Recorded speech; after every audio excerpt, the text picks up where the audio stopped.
Немањето кадари натаму представува најголем проблем и предизвик во работата на јавното обвинителство, што најчесто е главна причина за поднесување на представки за неговото работење. Иако и на одредени места веќе имало назначени нови обвинители, но се уште капацитетите се далеку од исполнети, се нотира во извештајот на Советот за јавни обвинители за 2025, кој се најде на Собраниската комисија за политички систем и односи меѓу заедниците пред народните избраници. Иако на ниво на државата треба да работат вкупно 261 обвинител, од декември 2025 бројките покажуваат дека активно работат 194 обвинители, односно 67 помалку од предвиденото.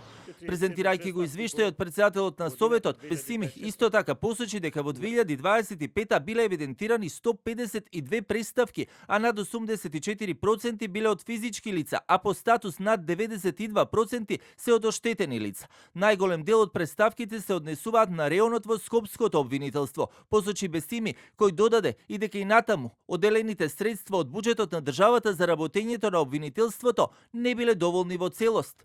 Најголем број на представки, 83, се однесуваат на работата на јавните обвинители од подрачјето на Висшето јавно обвинителство Скопје, што очекувано со оглед дека обемот на работата во Основно јавно обвинителство Скопје е поголем. Подносителите најчесто изразуваат незадоволство од времетраењето во постапките, неажурност и квалитетот на јавнообвинителските одлуки.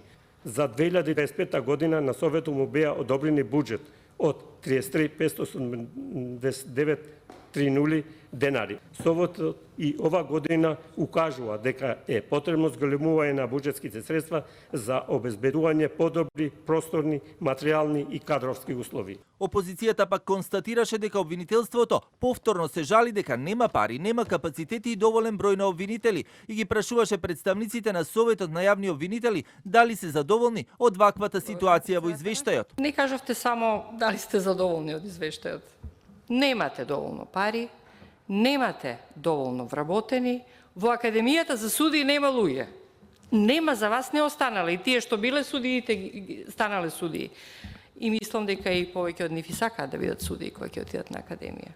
За парламентарното мнозинство пак извештајот е коректен и ги покажувал реалните состојбино и предизвиците со кои се соочува конкретно обвинителството. Понашто на почетокот би сакал прво да го пофалам јавното обвинителство, бидејќи во 2025 година имаме според мене генерално добар извештај, односно коректен извештај, кажува одредени слабости. Претходно тоа не можевме да го забележиме, односно признава одредени недостатоци во функционирањето на јавното обвинителство. Извештајот нотира и дека според статистиката на полова распределба од вкупно активни 194 обвинители на територијата на земјата, 55% се жени, 45% мажи, а според националната припадност над 68% се македонци, нешто над 22% албанци и останатите се од немнозинските заедници. Иако на оваа комисија требаше да се расправа и за судски од Совет и неговиот буџет, сепак представници од таму не се појавија, иако биле поканети, а за тоа реагираше и опозицијата дека не биле испочитувани народните избраници.